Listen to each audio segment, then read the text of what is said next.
Hi guys, ganyan, gumawa po tayo ng adobong pusit. Ngayon ko po lamang binili. Ayan, sarap. Binili ko kay ate nung nakaraan pa. Yan ko lang siya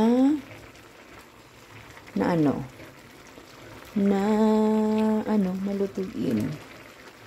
Tapos nagluto din ako ng kanin. Sarap, sarap sana discuss. Diba?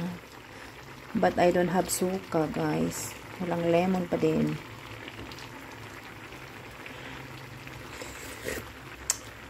Agoy. Medyo maalat. Medyo maalat, guys. Lagyan ko ng suka. Ay, ng lemon. So, ayan, guys. Wala tayong lemon. Lalagyan ko na lang ng maanghang na vinegar.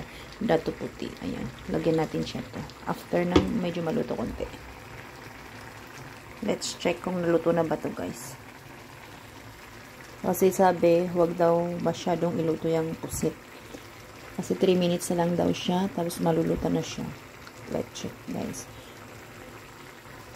Na guys, nagluto din ako ng kanin. Wow, sarap sana yan.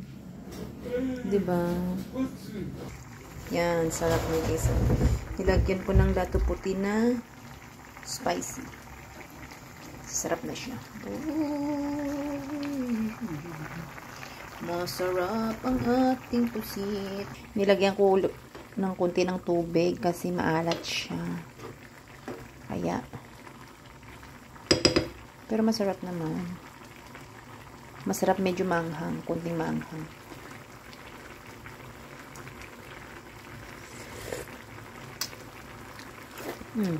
Sarap. Oh lala. Masarap. Sabi ng asawa ko, ano yan? Poof, sabi tapos lumabas. Bala siya sa buhay niya, diba? Bala siya. Basta ako makakain nito. Ngayon lang na naman akong yung kain ba? Kain. Okay na yan, guys.